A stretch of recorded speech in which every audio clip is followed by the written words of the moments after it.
তোমরা সবাই কেমন আছো? ভালো আছো? আমিও ভালো আছি আলহামদুলিল্লাহ। তো আজকে আমি প্রথমেই তোমাদের একটা বিষয় জানাই। আমি একটা উদ্যোগ নিয়েছি। উদ্যোগটা হলো তোমাদের যে বাংলা রিডিং পড়ায় যাদের একটু দুর্বলতা আছে, যারা রিডিং পড়ায় দুর্বল, তাদেরকে কিভাবে সবলে পরিণত করা যায়, তারা নিজেরা পারবে রিডিং, তার জন্য আমি কিছু ব্যবস্থা নিব এবং অলরেডি নিয়েছি সিদ্ধান্ত বলতে পারি। তো তোমরা যারা বর্ণমালা চিনো, খেয়াল করে শুনবে এই নুসরাত, যারা বর্ণমালা চিনো, যেমন স্বরবর্ণ, ব্যঞ্জন বর্ণ এবং সাথে কার চিহ্ন চিনতে হবে, আকার রসিকার, এইগুলো যারা সঠিকভাবে চিনবে তাদেরকে আমি দিব লেভেল 1। লেভেল 1-এ একটা স্টিকার থাকবে, সেটা দেখলেই বুঝবে, আমি তৈরি করে রাখবো। যারা এই জান্নাতি, যারা লেভেল 2-তে যেতে চাও, তারা ওই বর্ণমালাগুলো বই থেকে বানান করে করে মিলিয়ে তোমরা একটা শব্দ তৈরি করার চেষ্টা করবে, শব্দ পড়ার চেষ্টা করবে।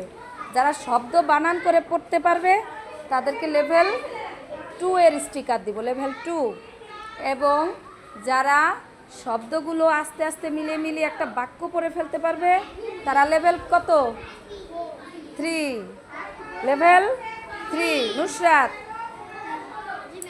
এরপরে যখন রিডিংটা তোমরা একেবারেই বিরাম চিহ্ন সহকারে পড়তে পারবে। বিরাম চিহ্নগুলো কি বলো তো? দাড়ি, কমা, এইগুলো, হ্যাঁ, আশ্চর্যবোধক আছে, প্রশ্নবোধক চিহ্ন আছে। এই সকল চিহ্নগুলোকে বুঝে শুনে রিডিং যারা সুন্দরভাবে সাবলীলভাবে পড়তে পারবে তারা পাবে লেভেল 4 এবং মেডেল। এখন তোমরা কি আগ্রহী মেডেল পেতে? সবাই কি পেতে চাও? তাহলে কি করতে হবে? প্রথমেই বর্ণমালাগুলোকে ঝালাই করতে হবে একদম সুন্দরভাবে। ইয়াসিন, সুন্দরভাবে বর্ণমালাগুলোকে চিনতে হবে, স্বরবর্ণ এবং ব্যঞ্জন বর্ণগুলো। স্বরবর্ণ কয়টি বলো তো? কয়টি? ব্যঞ্জন বর্ণ কয়টি? 39টি। প্রতিদিন আমার ক্লাস টাইমে আমি এই যে যারা একটু দুর্বল তাদেরকে নিয়ে আলাদা কাজ করব, তোমাদের সবাইকে নিয়ে।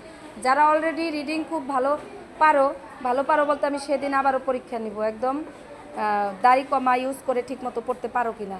এটা যখন দেখবো সব ঠিক আছে তখন তোমরা লেভেল 4-এর আওতায় চলে আসবে।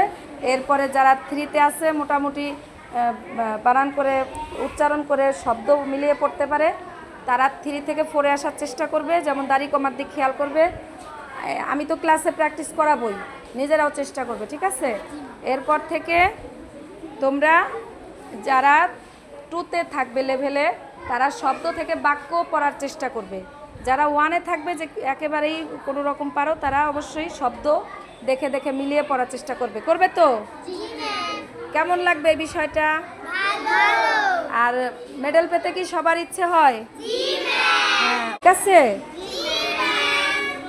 আচ্ছা, তাহলে আজকে হাততালি।